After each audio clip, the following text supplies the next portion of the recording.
Hello aspirants and welcome to my UPSC journal. हम कर रहे हैं प्री एनसीईआरटी सीरीज, जिसमें आज हम करने वाले हैं science NCERT class 7 chapter number 3। हमारे चैप्टर का नाम है हीट। तो इस चैप्टर में समझेंगे हीट क्या होती है, टेम्परेचर क्या होता है, हीट कैसे ट्रांसफर होती है।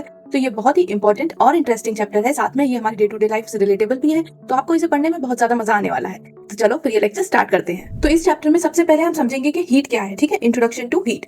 सो heat is a form of energy that makes things hot. यानी कि फॉर एग्जाम्पल देखो, अगर आप किसी ग्लास ऑफ वाटर को टच करो तो आप उसे टच करके ये बता सकते हो कि वो गर्म है या ठंडा है।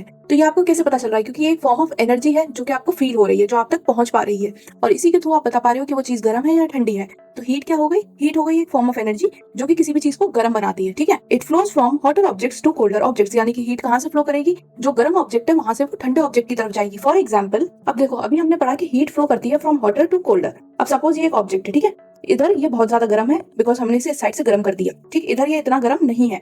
तो अब हीट जो है वो कहाँ ट्रेवल करेगी? वो ट्रेवल करेगी from hot side towards the cold side. क्यों? क्योंकि वो ट्रेवल करती है फ्रॉम हॉटर टू कोल्डर। तो अगर यहाँ बहुत ज्यादा गर्म है तो धीरे धीरे यहाँ भी हमें हल्का हल्का गर्म देखने को मिलेगा। ठीक है, तो यही होता है ड्यू टू हीट। हीट हमेशा ज्यादा गर्म से कम गर्म या कोल्ड की तरफ ट्रेवल करेगी, और ये होता है मूवमेंट ऑफ हीट। ठीक, moving forward, the hotness and coldness of a body is measured using temperature. अब देखो, अब हम इस कंसेप्ट को समझेंगे एक बहुत ही सिंपल एग्जाम्पल से। सपोज मैंने आपको दो ग्लासेस दिए, ठीक, ये पहला ग्लास और ये दूसरा ग्लास। इस ग्लास में है गर्म पानी और इस ग्लास में है ठंडा पानी। ठीक है, this is hot and this is cold.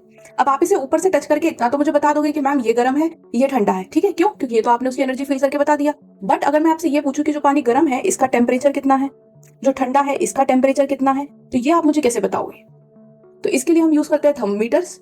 ठीक है, तो ये पता करने के लिए कि कोई भी चीज कितनी गर्म है या कितनी ठंडी है, उसको मेजर करने के लिए हम यूज करेंगे थर्मोमीटर्स का। और कोई भी चीज कितनी गर्म है या कितनी ठंडी है, ये जो उसकी वैल्यू निकल के आएगी, उसकी जो एक क्वांटिटी निकल के आएगी, वो होगा उसका टेम्परेचर। टेम्परेचर होता है डिग्री ऑफ हॉटनेस या डिग्री ऑफ कोल्डनेस। सपोज आपने एक थर्मोमीटर डाला इसमें और आपने इन दोनों का ही टेम्परेचर मेजर किया।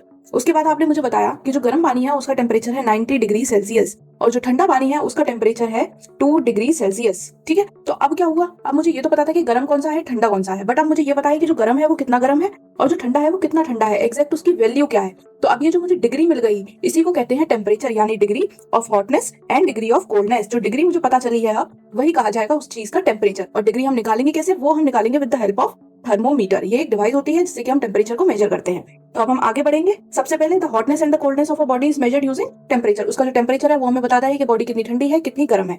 इसके बाद टेम्परेचर को और अच्छे से समझते हैं अब हम। तो टेम्परेचर क्या हो गया? टेम्परेचर हमारा वही हो गया measurement of degree.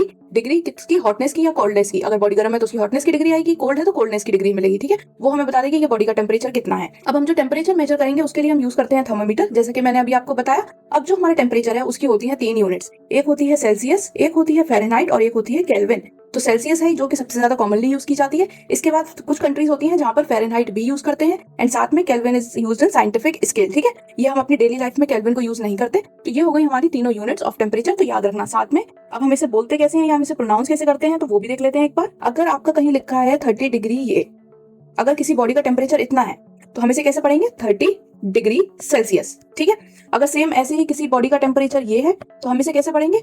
50 degree Celsius. Similarly अगर किसी बॉडी का टेम्परेचर है ये, तो हम इसे पढ़ेंगे -45 डिग्री फ़ारेनहाइट। लेकिन जब हम बात करेंगे केल्विन की, तो वहां पर हम डिग्री यूज नहीं करते, वहां पर टेम्परेचर होगा ऐसे, यानी कि 33 केल्विन। डिग्री आप नहीं लगाओगे। ठीक है, ये चीज आप यहाँ पे भी देख सकते हो, डिग्री है, डिग्री का साइन है, यहाँ पर नहीं है।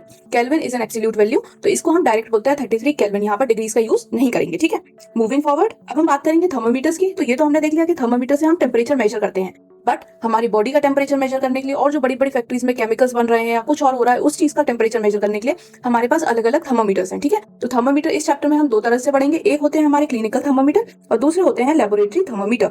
सबसे पहले पढ़ेंगे अब आप क्लिनिकल थर्मोमीटर्स। कभी कभी आपने देखा होगा कि आप गरम गरम फील करने लगते हो, क्यों? क्योंकि आपकी बॉडी का टेम्परेचर बढ़ जाता है। तो उस टाइम पर हमारी मम्मी क्या करती है, वो हमें लाके थर्मोमीटर देती है और बोलती है कि अपना बुखार चेक करो, या अगर आप डॉक्टर के पास जाओगे वो भी सेम चीज करेंगे। तो सबसे पहले हम क्या करते हैं, उस थर्मोमीटर को वॉश करते हैं प्रॉपर्ली, और उसके बाद या तो अपनी टंग के नीचे या फिर आर्मपिट्स में लगा के थोड़ी देर उसे लगाए रखते हैं। उसके बाद हम बल्ब के आगे या कहीं भी जाके उसको चेक करते हैं कि उसमें कितना टेम्परेचर आया।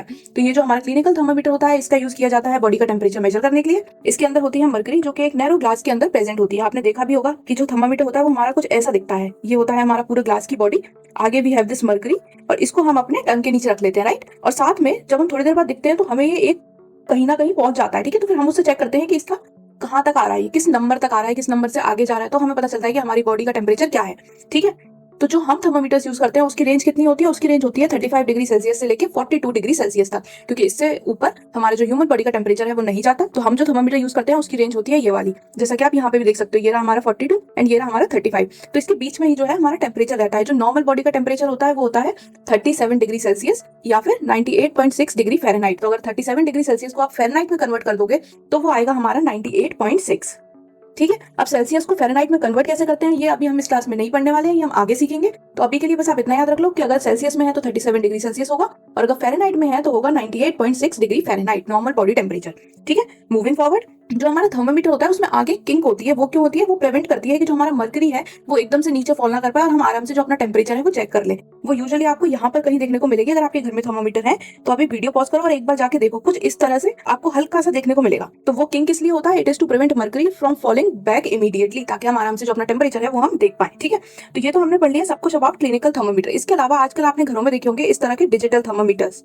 सो इसमें क्या होता है, जो भी हमारा टेम्परेचर होता है वो हमें यहाँ पर लिखा हुआ दिख जाता है। तो ये और भी इजी वे है टू चेक द टेम्परेचर। ठीक, अब हम बात करेंगे अबाउट द लेबोरेटरी थर्मोमीटर। तो ये यूज किए जाते हैं to measure temperature in laboratories, liquids का, ऑब्जेक्ट्स का, और इसकी रेंज होती है काफी ज्यादा, क्योंकि ह्यूमन बॉडी का तो लिमिटेड टेम्परेचर रहता है तो हम उसके अकॉर्डिंग बनाते हैं। बट जो लेबोरेटरी थर्मोमीटर होता है ये बनाया जाता है to measure wide range of temperature, ज्यादा टेम्परेचर डिफरेंसेस या ज्यादा बहुत ज्यादा टेम्परेचर या कम टेम्परेचर, इन सबको मेजर करने के लिए बनाते हैं। इसकी रेंज होती है -10 डिग्री सेल्सियस से 110 डिग्री सेल्सियस। तो कितना रेंज है, हमारे का कितना था अगर आप ये देखो तो ओनली 7 डिग्रीज इसका रेंज था, 7 डिग्री सेल्सियस। बट जो हमारा लेबोरेटरी वाला होता है थर्मोमीटर उसकी रेंज बहुत ज्यादा है, -10 डिग्री सेल्सियस से 110 degree Celsius, and it does not have a kink, इसमें किंक भी नहीं होता। तो ये हमने देख लिया हमारे दोनों ही तरह के टेम्परेचर। अब हम देखेंगे कि हम टेम्परेचर की रीडिंग कैसे लेते हैं, हम उसे पढ़ते कैसे हैं। तो सबसे पहले हम क्या करते हैं, सबसे पहले भी होल्ड द थर्मोमीटर वर्टिकली। उसके बाद हम ये इंश्योर करते हैं कि जो मर्करी है वो बिलो द एक्सपेक्टेड टेम्परेचर हो। पहले हम क्या करते हैं, उसका टेम्परेचर कम करते हैं। अगर वो ऑलरेडी ज्यादा टेम्परेचर पे होती है तो हम क्या करते हैं, या तो उसे हम वाटर से धो लेते हैं, या फिर अगर हमारे पास जो पुराने इस टाइप वाले थर्मोमीटर जो होते हैं तो हम उनको इस तरह जर्क करते थे। तो उससे क्या होता है, उसका जो मर्करी है वो नीचे आ जाता है, टेम्परेचर बिलो द टेम्परेचर आ जाता है, ताकि जब हम उसे लगाएं तो हमें हमारा एग्जैक्ट प्रॉपर टेम्परेचर पता चले। ठीक है, फिर जब एक बार हमारा टेम्परेचर नीचे आ गया उसके बाद हम क्या करेंगे, उसके बाद जो थर्मोमीटर का बल्ब होता है, थर्मोमीटर का बल्ब क्या होता है, ये जो थर्मोमीटर के आगे वाला पार्ट होता है ना, इसे कहा जाता है बल्ब। तो हम क्या करते हैं, इसे या तो अपनी टंग के नीचे रखते हैं या अपनी आर्मपिट में रखते हैं, जैसे भी हम अपना टेम्परेचर मेजर करना चाहें। ठीक है, तो we place the bulb where the temperature is to be measured. उसके बाद हम इसे 2 मिनट तक वहीं रखते हैं और उसके बाद हम इसे निकालते हैं और फिर अपनी आई लेवल पे लाके हम ये चेक करते हैं कि जो मर्करी है वो कहाँ तक जा रही है। जहां तक भी मर्करी हमें दिखती है वही हमारा बॉडी का टेम्परेचर हो जाता है। फॉर एग्जाम्पल यहाँ पर अगर आप देखो तो आपको मर्करी कहाँ दिख रही है, 35.5 और 36 के बीच में। तो ये हो गया टेम्परेचर। अगर यही मर्करी हमें यहाँ पर दिखती तो हमारा बॉडी टेम्परेचर कितना होता, 41 डिग्री सेल्सियस। तो इस तरह हम अपना टेम्परेचर थर्मोमीटर के थ्रू मेजर कर लेते हैं। अब हम पढ़ेंगे कि हीट ट्रांसफर कैसे होती है। तो हमने ये तो देख लिया कि heat it moves from hotter to colder. अब ये मूव तो करेगी बट सॉलिड में अलग तरह से करेगी, लिक्विड में अलग और गैसेस में अलग। तो अब हम पढ़ने वाले हैं कि ट्रांसफर ऑफ हीट कैसे होगा। तो हीट ट्रांसफर हो सकती है थ्रू 3 वेज। पहला है कंडक्शन। तो कंडक्शन में क्या होता है कि चीजें आपस में कॉन्टेक्ट में होती हैं और ये फिनोमेना आपको देखने को मिलेगा इन सॉलिड्स, स्पेशली मेटल्स में। ठीक है, तो वो होता है हमारा कंडक्शन। कंडक्शन में क्या होता है, हीट मूव करती है from hot end to cold end hot से कोल्ड की तरफ जाएगी। और इसको समझने के लिए ये वाला डायग्राम देखो। अब देखो, अगर आप कभी भी गैस पर एक यूटेंसिल, एक बर्तन रख दो, ठीक है, उसमें हो रहा है पानी गर्म। अब आपने देखा होगा कि यहाँ पर जो उनका हैंडल होता है ना वो हमेशा प्लास्टिक का बना होता है। क्यों? क्योंकि अगर उसके अंदर जो मेटल है उसके ऊपर उन्होंने प्लास्टिक की कवरिंग नहीं की तो कंडक्शन की वजह से जब ये गर्म होगा तो हीट यहाँ पर भी तो जाएगी। कंडक्शन, ये ठंडा होगा, ये गर्म हो गया हमारा एक बर्तन, तो फिर हीट इधर से इधर ट्रांसफर होगी और अगर हम उस मेटल को पकड़ लेंगे तो हम जल जाएंगे। इसीलिए उस मेटल के ऊपर करते हैं प्लास्टिक की कवरिंग, ताकि मेटल तो गर्म हो जाए बट जो उसके ऊपर प्लास्टिक है वो गर्म ना हो और हमारा जो हाथ है वो ना जले। तो प्लास्टिक की ही क्यों करते हैं, क्योंकि प्लास्टिक होता है इंसुलेटर। इंसुलेटर क्या होते हैं, इंसुलेटर वो मटेरियल होते हैं जो कि हीट को अपने से पास नहीं होने देते। इसीलिए प्लास्टिक हो गया, वुड हो गया, इसके कभी आप बर्तन नहीं देखोगे, बर्तन हमेशा मेटल्स के देखोगे। क्यों? क्योंकि ये होते हैं कंडक्टर जो कि हीट को अपने थ्रू पास हो जाने देते हैं, जैसे आयरन हो गया, कॉपर हो गया, स्टील हो गया। तो इसी के हमारे बर्तन बनाए जाते हैं। क्यों? क्योंकि जब हम कुछ कुक कर रहे हैं तो हमें हीट की जरूरत है। बट कभी लकड़ी के बर्तन नहीं बनाएंगे, प्लास्टिक के बर्तन नहीं बनाएंगे। क्यों? क्योंकि हीट उनसे पास ही नहीं होगी, तो फिर वो चीज बन ही नहीं पाएगी। ठीक है, तो इंसुलेटर क्या होगा और कंडक्टर क्या होगा ये हमने देख लिया। कंडक्शन हमने देख लिया कि हीट जो है वो हॉट से कोल्ड की तरफ ट्रांसफर होगी, स्पेशली सॉलिड्स में जो हमें कंडक्शन का प्रोसेस देखने को मिलता है। For example, a metal spoon in a hot T becomes warm. आप एक कप में गर्म चाय लेना, आज गर्म चाय, गर्म दूध, गर्म कॉफी, जो भी आपको पीना पसंद हो, जब वो गर्म हो और आपके कप में आ जाए उसके बाद एक ठंडी चम्मच लेके उसके अंदर डाल देना। थोड़ी देर बाद जब आप वो चम्मच निकालोगे ना तो वो चम्मच भी हल्की हल्की गर्म हो जाएगी। क्यों? Because of conduction. हीट जो थी वो वार्म से कोल्ड में चली गई। तो ये हो गया हमारा कंडक्शन। एक बहुत ही सिंपल एग्जाम्पल के थ्रू हमने समझ भी लिया और आप ये एक्सपेरिमेंट करके देखना भी और मुझे बताना भी। ठीक है, next we will learn about convection. तो कन्वेक्शन क्या होता है, ये होता है heat transfer in liquid and gases. इसमें क्या होगा, सपोज एक बीकर में हमारा पानी गर्म हो रहा है। ठीक है, अब क्या होगा कि धीरे धीरे नीचे से फ्लेम चल रही है, पहले हमारा बीकर गर्म होगा, उसके बाद पानी गर्म होना स्टार्ट होगा। जब नीचे वाला पानी गर्म हो जाएगा तो ये वाला पानी गर्म होने के बाद लाइट होगा तो ये ऊपर आ जाएगा, यानी कि ये वाला पानी अब आ गया ऊपर। जो ऊपर वाला है वो जाएगा नीचे वाले की जगह लेने। तो इस तरह से क्या हो गया, इस तरह से हमारी एक साइकिल बन गई और इसी फॉर्म को हम कहते हैं convection mode of transfer of heat. क्यों?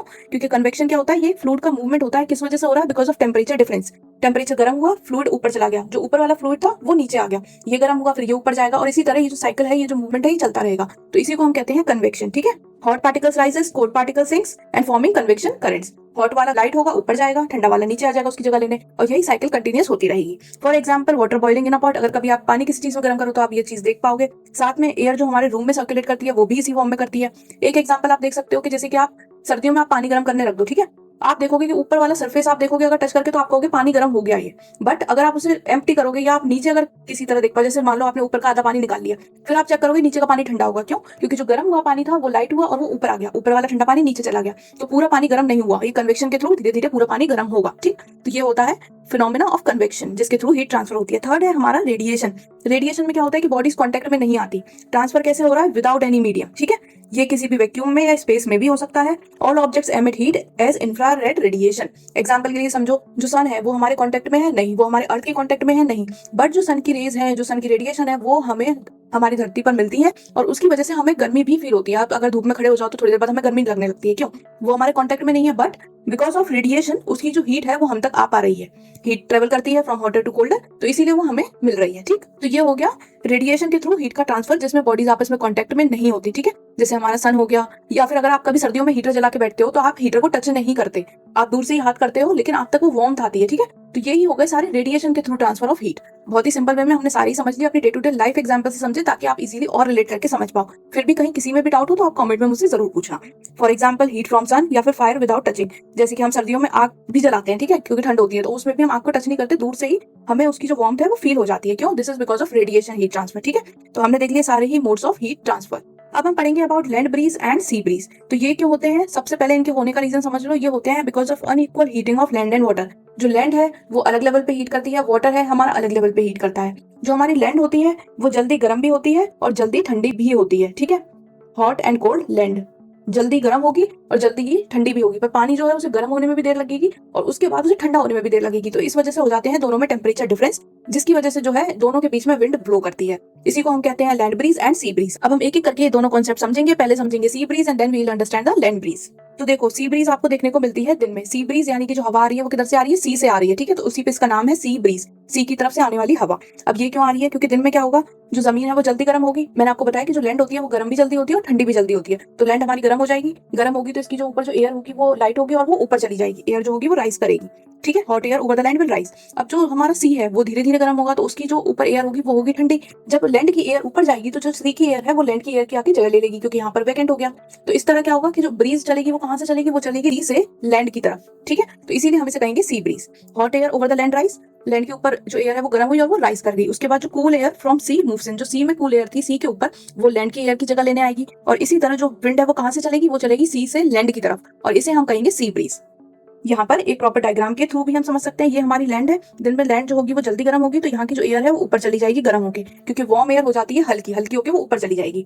अब ये जो सी है ये होगी धीरे धीरे गर्म, तो जब तक इसकी एयर ऊपर चली गई तब तक हमारी सी की एयर जो है वो अभी भी ठंडी है। तो अब यहाँ पर क्या होगा, यहाँ पर ये जगह खाली हो गई, इसकी एयर तो ऊपर चली गई, तो जो हमारी सी की ब्रीज है वो आके यहाँ पर इसकी जगह ले लेगी। तो अब ब्रीज कहाँ से कहाँ जा रही है, सी की आ रही है लैंड की तरफ, तो इसको हम कहेंगे सी ब्रीज। अब हम समझेंगे लैंड ब्रीज, जो कि हमें देखने को मिलेगी रात में। अब देखो, रात में क्या हो गया, जमीन जो थी जल्दी गर्म भी हुई, अब वो जल्दी ठंडी भी हो गई। तो रात में हमारी जमीन तो हो गई ठंडी, पर जो पानी है वो देर में गर्म हुआ, वो देर में ही ठंडा होगा। तो अभी टेम्परेचर ज्यादा कहाँ होगा, पानी का, क्योंकि जमीन हमारी ठंडी हो चुकी है, बट पानी अभी हमारा प्रॉपर ठंडा नहीं हुआ। तो अब पानी ठंडा नहीं हुआ तो पानी के ऊपर जो हवा है वो गर्म होगी और वो राइज कर जाएगी। तो अब हमारी हवा जो है वो लैंड से पानी की तरफ जाएगी। क्यों? क्योंकि यहाँ पर कोई हवा नहीं है। तो अभी क्या हो रहा है, जो विंड जा रही है वो कहाँ से कहाँ जा रही है, फ्रॉम लैंड टू सी, तो इसीलिए हम इसे कहेंगे land breeze. Land cools faster than sea, मैंने आपको बता दिया। Hot air over the sea rises, sea के ऊपर जो गर्म हवा है वो राइज करेगी, एंड लैंड से जो कूल एयर है वो जाएगी सी की जो हवा राइज कर गई उसकी जगह लेने। तो इसलिए जो हमारी विंड है वो ब्लो करेगी फ्रॉम लैंड टू सी, और इसे हम कहेंगे लैंड ब्रीज।